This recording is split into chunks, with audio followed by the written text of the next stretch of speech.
going to start our We'll start our Shir Pareshat Lech Lecha now. So thank you. And if you have a Chumash, it's the third parsha in the Torah, Parshas Lech Lecha. We're going to begin the Jewish journey of Avram and Sarai. Now, we're going to skip ahead a little bit, and I'm going to ask you a question about the behavior of Avram. And you're going to tell me if this is proper, ethical, or perhaps on the surface at least problematic. And let's work with the following. As you know, Avraham Avinu arrives in Israel. Never easy to arrive in the land of Israel. The Almighty, it appears, wants to give great reward for Avram, his family, and future generations in coming to that very, very special location. And therefore, there were difficulties, there were challenges. We're quite familiar with the nisyonot, the challenges that were placed in front of Avram. And it appears the state of Israel follows that tradition that if you want to make aliyah, they make it difficult at times because they want you to get great reward for the mitzvah, the bureaucracy that exists in Eretz Yisrael to make aliyah, and the need for specific papers and specific requirements are all part of that plan that HaKadosh Baruch Hu wants your journey to be one of great reward. Now, as you know, one of the great challenges was the fact that he arrives there and there's a famine, which any rational being would be questioning what on earth they did. Right? Almighty tells me to go to this great land, and the Torah tells us, "Vayehi ra'av ba'aretz." There was a famine in the land. He has no choice. He needs to survive. He makes his way down to Egypt. Egypt is a place that is foreign to him. Remember, Avram, his family, his clan, whatever associates he had, were in Assyria, a northern area. And here he comes to Egypt alone, unprotected. And his greatest concern was that his wife will be taken from him. So he comes up with a lie. Now, I assume that we would all agree that lying to authorities is a gamble. Well, today you lie to authorities, you might get fined or thrown into jail. In those days, when you lie, and of course, you are caught, you could be put to death. Now, the issue was not just for Avraham, but rather for all parties, all members of that party. Anyone that was traveling with him down to Egypt, who participated in the big bluff that Sarai was actually a sister. That's what he said. That's how he tried to protect himself. Imrinat, please tell the Egyptians that we're not married, because if we walk in as a married couple and they're attracted to you, I'm history. If you claim we are brother and sister, I'm going to survive and be okay. So all members of that clan that knew the facts and made their way into Egypt and said, yes, she is indeed a sister, were putting their lives on the line for Avram. And they deserve credit.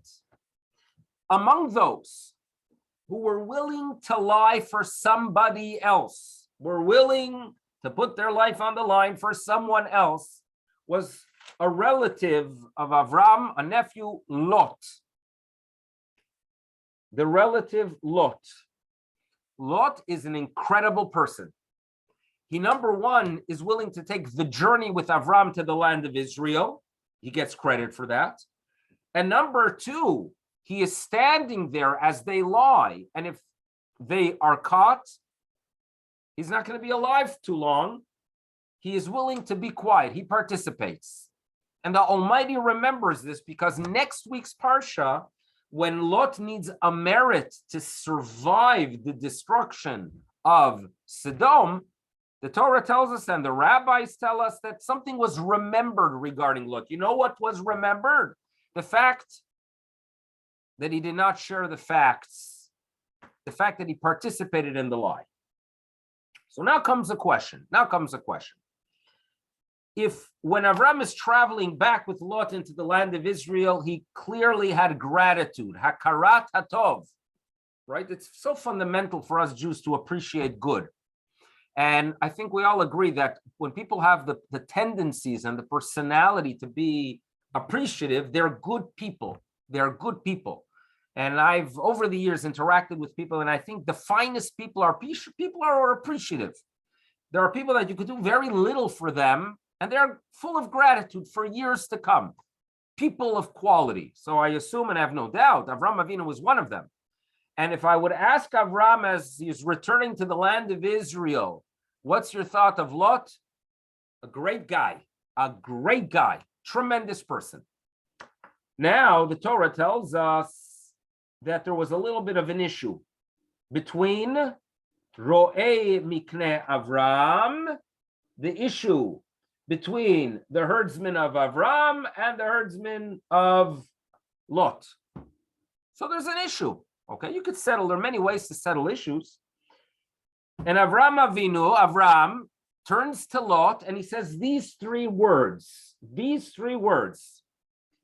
And Avram, by the way, is a role model to Lot. He's an uncle. He took him under his wing. And he said to him, Hipared na me'alai. Can you please separate from me? Goodbye. And my question is going to be, where is the hakarat hatov? This man played a role in saving your life. This man played a role in protecting you, right? Why are you hiparedna me'alai upon him? Why are you asking him to separate? I don't know. It seems on the surface problematic. Because shepherds have an issue, you separate from a relative who did so much for you. I don't know. It needs some level of clarification. So to clarify it, I'm going to share with you a story which I discussed in a class half a year ago about. And this is a story about the Telz Yeshiva in the year 1910. Telz Yeshiva, Lithuania, 1910. The yeshiva at the time led by Reb Lazer Gordon, a superstar in the European Torah communities, who is fundraising at the time in London, 1910, but unfortunately dies in London. So there's a void in the Telz Yeshiva in Western Lithuania. Who's going to be the one to take over? So obviously, due to the fact that it was the death was a surprise, it was a shocking experience. So there was some level of turmoil in the institution itself to figure out who will actually lead. So there was a mashgiach there, a spiritual guide who originated in Slabotka. His name was Rabbi Shmuel Fundiler. So we'll call him Reb Shmuel. And Reb Shmuel felt, listen here, among the son-in-laws of the deceased Rosh Hashiva, one of them is Rabbi Yosef Leib Bloch. Rabbi Bloch is clearly qualified to lead the yeshiva. So Rabbi Shmuel took it upon himself and worked out within the organization to be sure that Rabbi Bloch return, take the helm, and lead the yeshiva. And he did. And it's his children and grandchildren who led the yeshiva from that point on. Now, at some point after Rabbi Bloch settled as Rosh Yeshiva of Telz in 1910, he turns to Reb Shmuel Pundiler and he says to him, I would like you to leave the yeshiva. Goodbye, leave. Why? He says, listen here, I have my own philosophy of education. You have your philosophy. You're coming here with the Slabotka approach. I have my own unique approach. I wouldn't call it Telz, it's the Bloch approach. And I don't think that we can have an impact and an influence on the next generation with these competing philosophies. Make your way back to Slabotka. So Reb Shmuel left, and that was the end. So people walked over to Rabbi Yosef Lech Bloch, and they were surprised, and they said to him, listen, bottom line is, Rabbi Bloch, the reason you were able to return was because of Reb Shmuel. And they asked him, where is your hakarat hatov? You should recognize the good. So Rav Bloch responded, and this became a tells line. And the line is, for hakarat hatov, you don't give back the tov. Bishvil hakarat tova lo meshivim et hatova atzma. In other words, if you give me a gift of $100, I'm very grateful. But being grateful does not mean that I have to give it back to you. And what Rabbi Bloch was saying was that I feel that my role as yeshiva head will not be successful. I'm here to educate the next generation. I have my own philosophy, my own approach. If I have Reb Shmuel here, yes, he handed me the yeshiva, but I'm basically, if he's present, I'm going to be handing it back to him. I won't be able to lead. The only way I could lead, right, is by having him out of the picture. So for hakarat hatov, I don't have to give back the tov. That's a telzer vort. It's a little bit brutal, but that's perhaps the philosophy.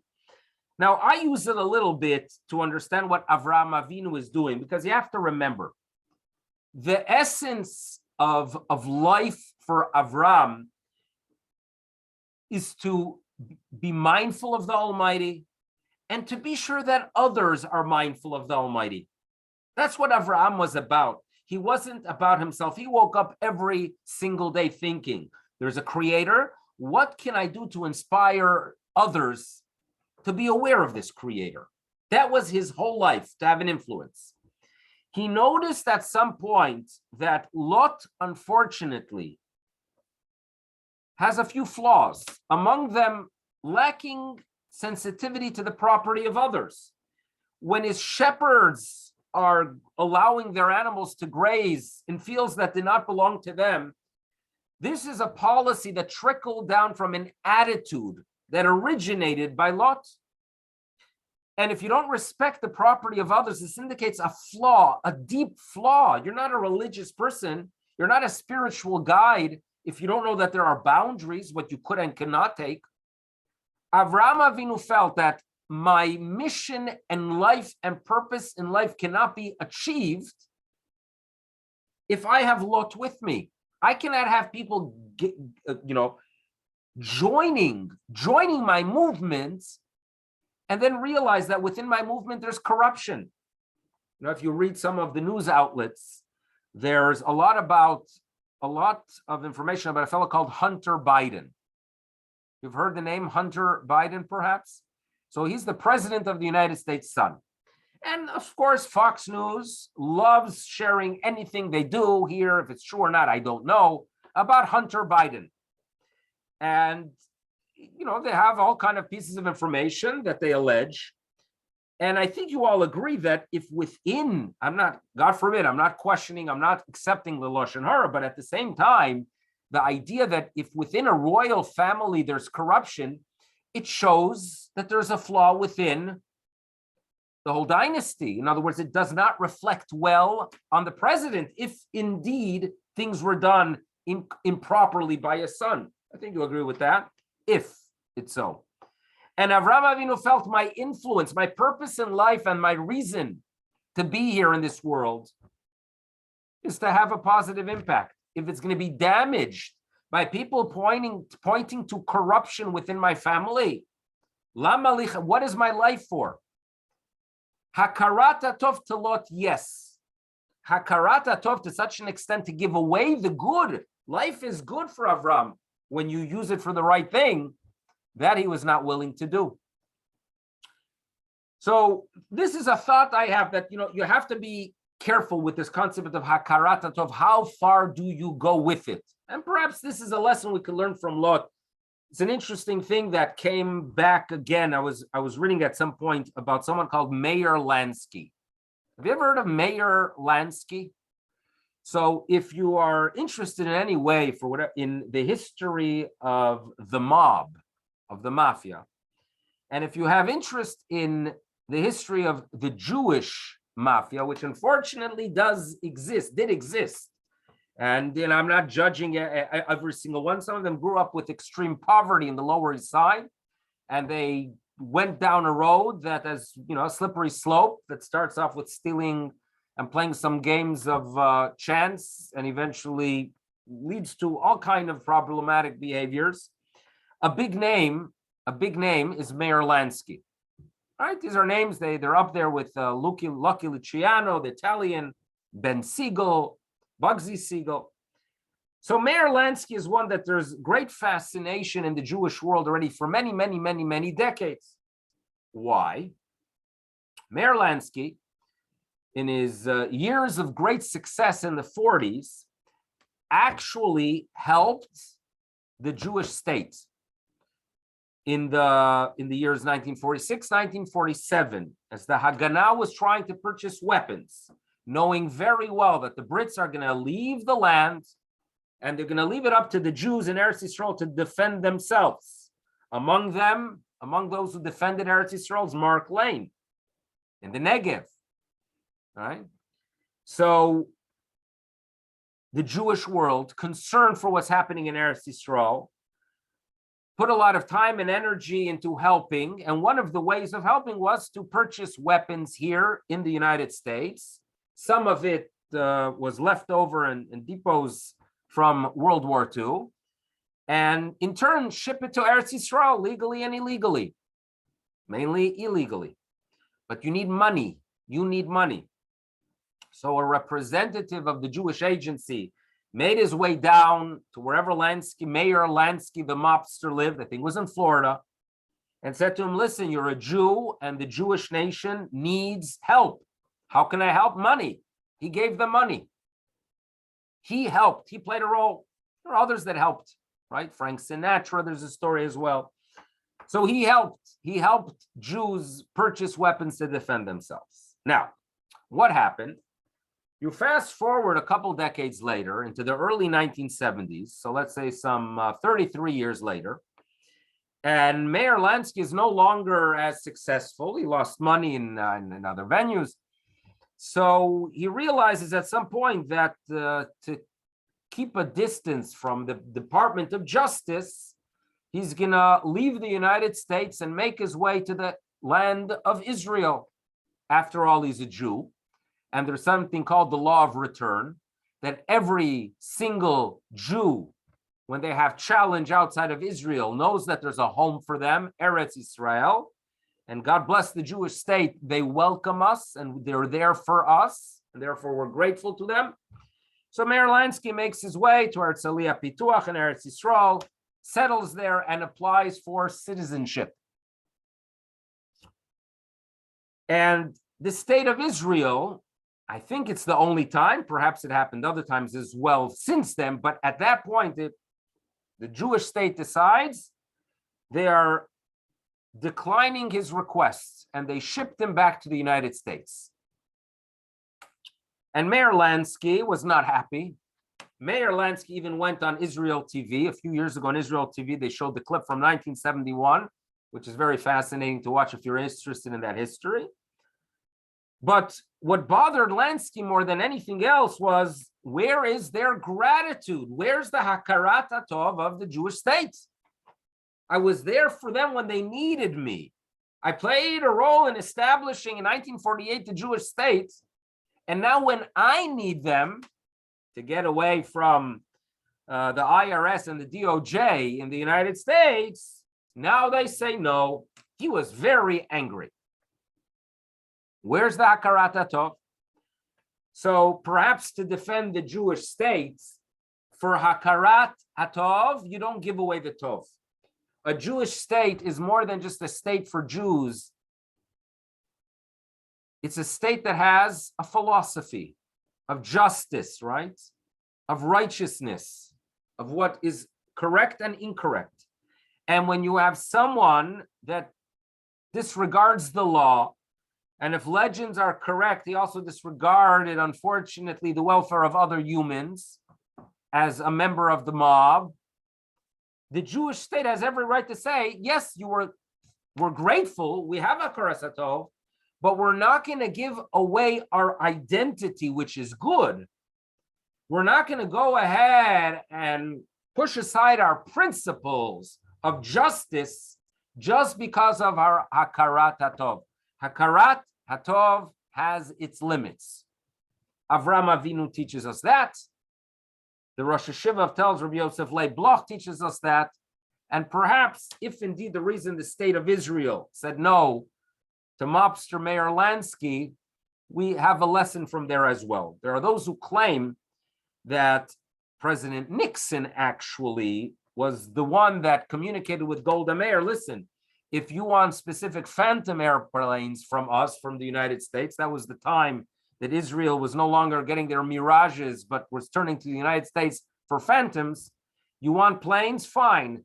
The Department of Justice wants Meir Lansky back on U.S. soil. So there are those that give a different angle to it.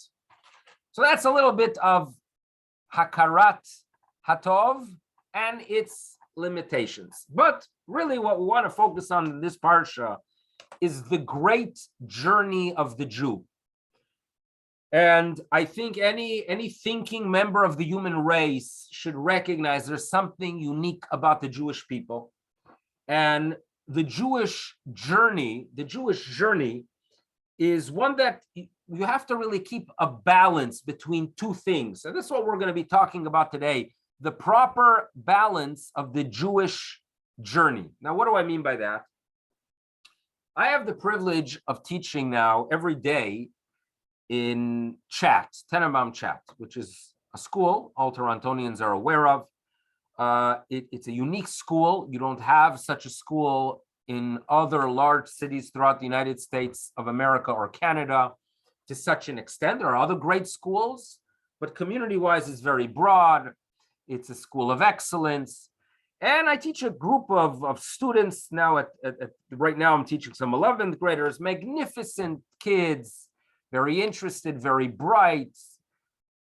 It's a privilege. Now, one of the students asked the following question. And his question was, I know that, in the past year, the Jewish world lost a great luminary, and that is Rabbi Jonathan Sacks. Rabbi Jonathan Sacks, who was well respected as a great scholar and intellectual, not just among Jews, but was recognized throughout the world. He had a chavrusa with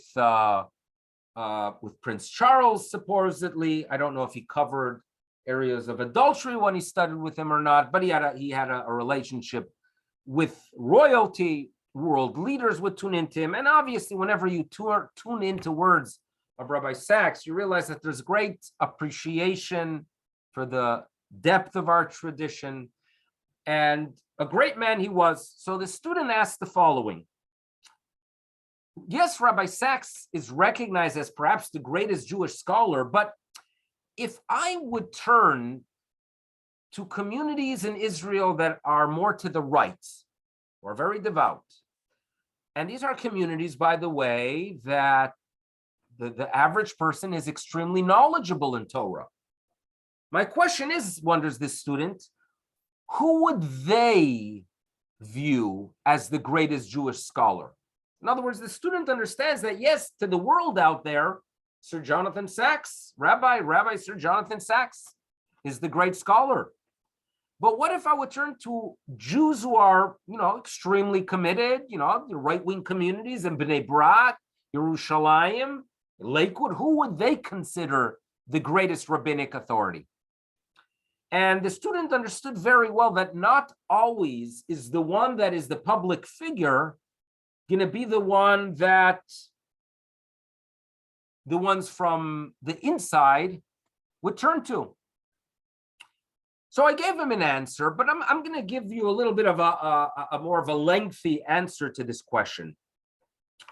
And I think we'll understand that if we look at the journey of Avraham Avinu, there are two places that are mentioned. There are two places that are mentioned when it comes to his entry. One is a place called Elon More. The Elon, which is like translated as a plain of More. Now, in Elon More, Avram Avinu at some point also goes ahead and builds an altar there, calls out in the name of God. In other words, he fulfills his mission of inspiring others. Another location which is further south around Hebron is again Elonei. It's a plain of Mamre. So these are two words that I'm going to focus on. More, Mamre. More, Mamre. A more is a teacher, is an educator. The more understands that, yes, they are in a classroom with students, and thus there's a relationship. But the more knows very well that he has a very unique role. I'm here to inspire the next generation. I'm here to inspire and to teach. That's the more. And if Avraham Avinu lands up in a location with that name, and the Torah makes it its business to communicate with us, the reader, that you should know, Avraham is at More. It's telling us, you, the Jewish person, you have a role. You are going to be a more. You're a teacher. Now, sometimes you have bad teachers, right? When Jews use power in a corrupt way, when Jews use their talents and are destructive, believe it or not, they're teachers. They're lousy teachers. That's a bad more. Obviously, Avraham Avinu, Kadosh Baruch Hu wants him. You're going to be a light upon the nations.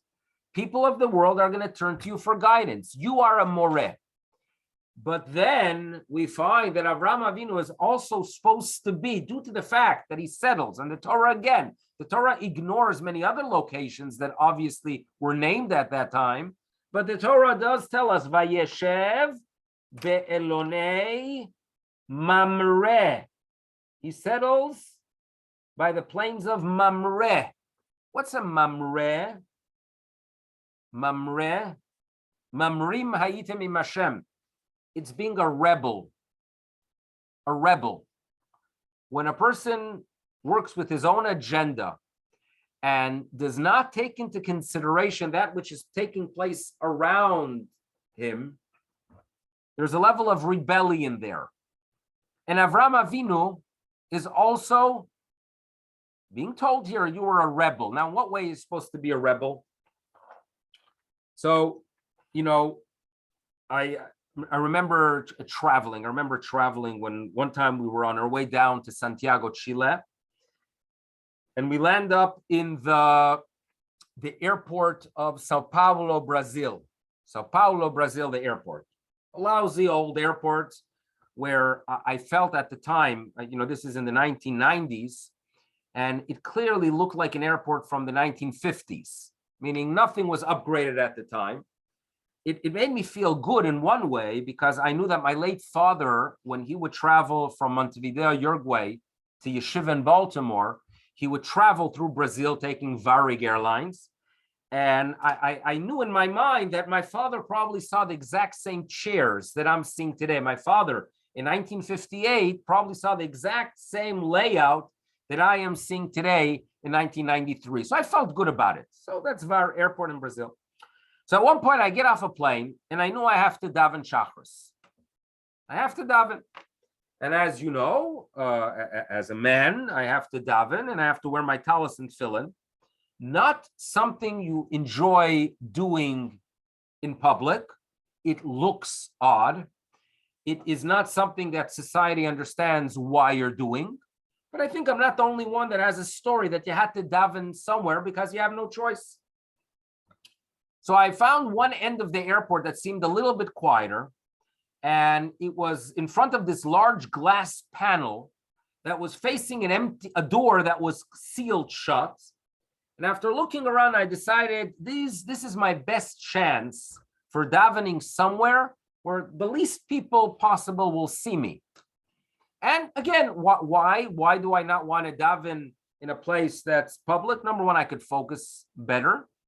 Number two, I don't think there's any mitzvah of doing something that is not understood, and you're not going to have the opportunity to explain to them that this is how I talk to God. This is a tradition that goes back 3,500 years. I'm not going to have that opportunity. They're just going to walk away thinking there's something very odd with this person, and perhaps some of them will even know that there's something very odd with this Jew. So I davened by the panel, and it was working well throughout Psukkah de Zimra, throughout the Birchos Kriya Shema. I start my Shemona Esrei facing this panel, facing a door, when I didn't realize that on the other side of this panel, the door was actually an exit from a tunnel that led to a plane. And right as I start my Shemona Esrei, that door opens, and a plane, I probably was a 747, was unloading hundreds of people, walking right in front of me to have a direct look at this Jew davening Shemona Esrei. So to be honest, I don't know if I had the most kavana, the most focus of in my career of Shemona Esreis on that day. But the experience I had was, I have no choice. In other words, right now I started davening. Jewish law requires that I continue. I am not going to interrupt it. And if for hundreds of people now this looks funny and does not look like someone that is doing the norm within society, that's life. I have to be a mamreh at times. I have to be a mamreh. I have to be a rebel. And a rebel is, I have my values. I have a tradition. This is what's going to keep Judaism alive. This is how, in the long run, we inspire the world. I'm going to be a mamreh. Sometimes you have to be a mamreh. Other times you have to be a moreh.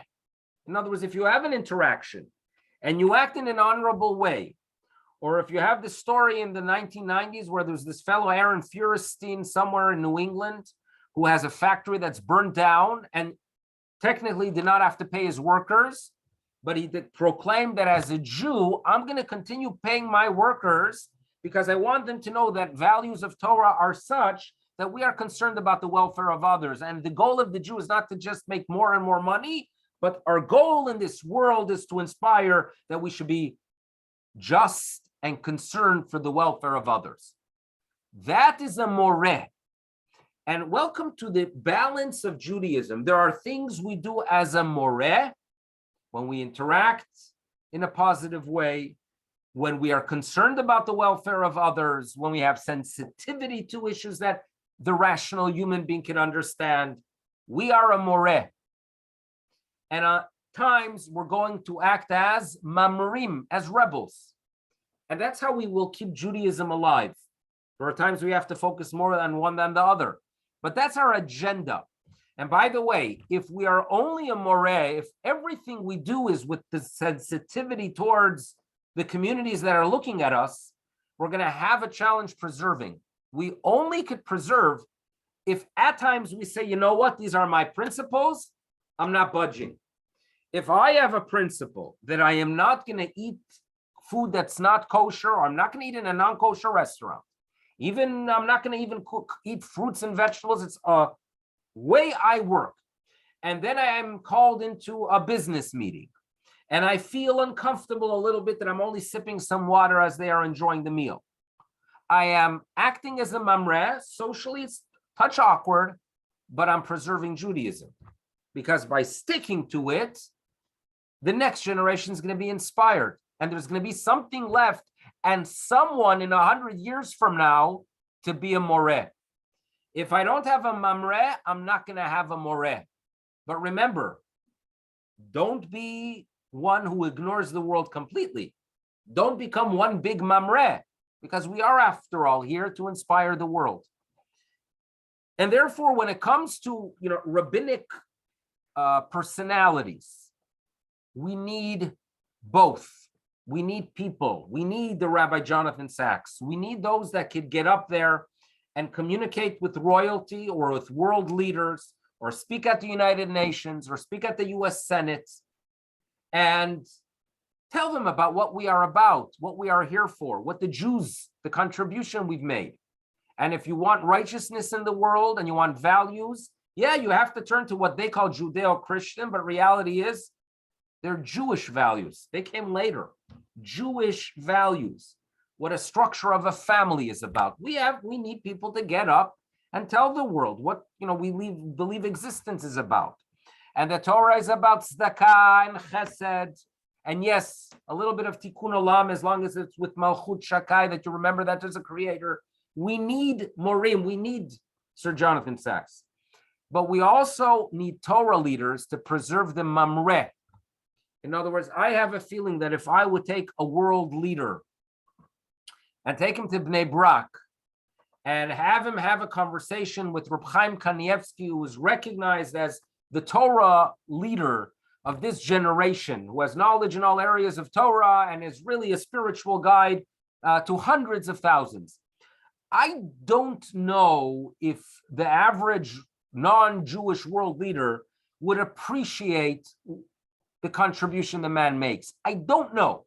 Perhaps some of them will sense that there's something special here, because you walk into the house of a man who has easy access to millions of dollars, but lives in the simplest way, because he knows very well that this world is not a domain of eternity, but rather a spiritual one. Perhaps they're going to be inspired, but his messages are not tailored as a moreh at this point.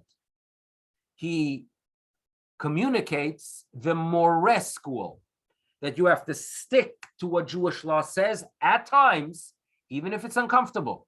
Even if it's a gathering in a situation or a wedding or an event, you stick to what you have to do. We need that mamreh, because otherwise, forget about a moreh 100 years from now. Goodbye Judaism if we only turn to moreh. And the journey of Avraham Avinu is basically a journey of mamreh and moreh. Now, throughout the years, I've always focused on names of places. And every single one, what's quite incredible is that when you work and look through many, many different commentators, you'll find that every single name of a location or of a person, especially those that are mentioned and on the surface, you don't really need them. In other words, Avraham, Yitzchak, and Yaakov and the tribes you need because they relate to Jewish identity. But there are many names and locations that, the Torah doesn't have to share everything. And when they are shared, there's clearly a reason. And the reasons are always inspiring because they teach us something. Another example would be is that when Avraham builds an altar, this is in the beginning of the Parsha, the 12th chapter, 7th verse, where Avraham Avinu builds an altar, a place where people gather. He calls out in the name of God. He talks about values. He fed them. He interacts with people. And the Torah tells us that the location of this altar was in between two places. Between Bet El, which clearly is a translation of a house of God. It could perhaps be a place where one of the righteous people meditated and had values. And as you know, Avraham Avinu was not the first one that recognized the higher being. He had a great-great-grandfather, Aver, who was doing it. And people walked around with the title, I'm an Ivri. I follow that philosophy. Avraham was not the first, but he was the first one that took it upon himself to reach out to others. Let others know about these values. So the Betel could have been a house, a spiritual house of such a person, house of God. But we are told that Avraham Avinu situates himself between Betel and a place called Ha'ai, with an Ayin, Ha'ai. The word Ha'ai relates to Im, with an Ayin, which means a desolated city, desolation. And what the Torah is communicating with us is, do you want to know what Avraham Avinu was teaching the people?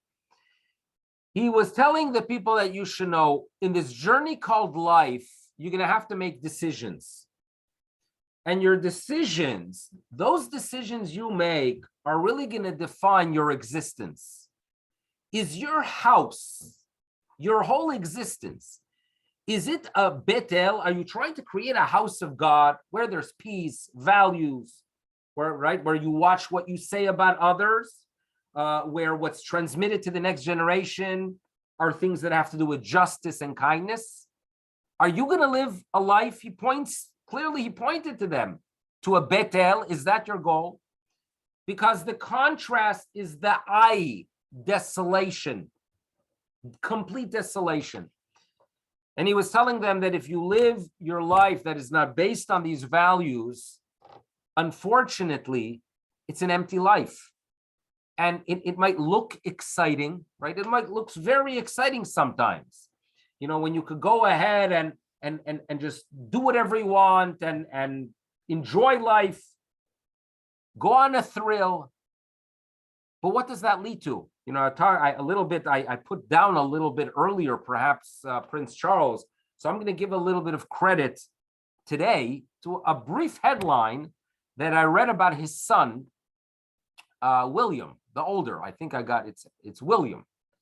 So William, it appears, according to the headline, and I did not read the article with great analysis, so you'll forgive me, was asked if he has a desire to make a trip into space, right? If you did read the news, William Shatner, a Yiddish boy from Montreal, Captain Kirk, who has been acting for decades that he travels throughout space, Punkt today, as a 90-year-old man, finally made it up to space. It's a big event or something very exciting. I hope that he was wearing something about the Enterprise. There should have been something there that relates back to his career on TV and movies as Captain Kirk. I do know that what I did see, the only thing I did see is that when he came back, that Jeff Bezos wanted to give him some pin. I don't know what the pin had, and it broke because Jeff Bezos got it on Amazon and it was a piece of garbage. So therefore the pin that he put on Captain Kirk broke. Now, so back to William, Prince William, he was asked, do you have a desire? Do you have a Yetzer Hara to make your way up to space? That's what wealthy people are doing today, right? Musk and Bezos, that's what you do with all your money, right? Space travel. And he said, absolutely not. And he said that people that have such wealth should focus on addressing issues that we have here on planet Earth. The millions of dollars or billions of dollars that this man Bezos has. Okay, so ideally he should reduce prices on Amazon, but if not, at least make a major product to get fresh drinking water for everyone in Africa, right? Or in India or in Pakistan. Make that a priority. What kind of emptiness is that? What do you think a life? He ain't taking his billions with him to the next world. No way. He's not going to be able to spend his billions in this world. Not possible. What kind of life is that? Rabban Shalom, what are you achieving? What are you achieving? Now, on the other hand, when you interact with people in the Jewish state, it is quite common that many of these startups have an agenda to make actually the world a better place. Many of these startups, right, have a deep desire, to bring fresh water to Africa. That's being inspired by Avram Avinu, that you can make your life into a Bet-El. You can make your life into the house of the Almighty. Not, on the other hand, the desolation of Ha'ai. So again, you have here some locations that convey a very, very significant message. And the list is very long.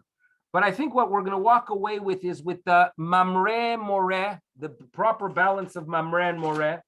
It's no coincidence that right after Abraham is in the location of Mamre, where unfortunately throughout the years of the exile, we have to focus on it. We cannot fulfill at this point our role of being those teachers to humanity. It's not our goal yet. Our goal at this time is to teach our people, right? And there's plenty of opportunity to teach. But the moreh to the world, like Avraham Avinu was, it's not the time yet. So during exile, during the existence of Galut, we are more on the mamre end of things. We have to rebel at times, do what we need to do to preserve ourselves. And it's quite fascinating that right after the Torah tells us that Avraham Avinu settles in the plains of Mamre, the Torah tells us a story about a big battle and a war. And when Nachmanides analyzes the names of the 4 kingdoms that fought Avram, he finds in each one a reference to 4 nations of the future, to the Babylonians, to the Persians, to the Greeks, to the Romans, which always symbolize our journey of Galut. And Nachmanides is telling us this is a reference to Galut. You know why? Once Avraham Avinu understands that to survive as a Jew, we have to at times rebel. We're going to stick to our laws of kosher, even though at times it's going to be looked down onto. We're going to go ahead and be sure that Shabbat is a significant and respected day and observed, even in environments that the nations are not going to appreciate it. The Mamre will keep us alive throughout the exiles. That's how you could read into the Parsha. So this is a Parsha about the Jewish journey. And hopefully we gained a little bit of an understanding of the Hakarat HaTov message that we started off with. And also a little bit about the Mamre and Moreh. And also an opportunity due to this class that this class is sponsored in honor of a wedding anniversary of Mark and Ruth Lane. And here at Bnei Torah, it's an opportunity to be grateful. Mark and Ruth have been here from the beginning, and they've been so much part of the shul, and it's always good to interact with them, perhaps less in person at this point, but Baruch Hashem, we have opportunities to interact. It's always a pleasure. Stories of our nation are stories of the lanes, and I've heard a lot from Mark over the years, from dark times to times that he played a significant role in building the Jewish state. So yes, Hakarat HaTov we have, and it's an opportunity to have the Hakarat HaTov. So it's an opportunity to wish them no gesund, as they say, only gesund and nachas, and only good things. And also, I would like to thank everyone for participating.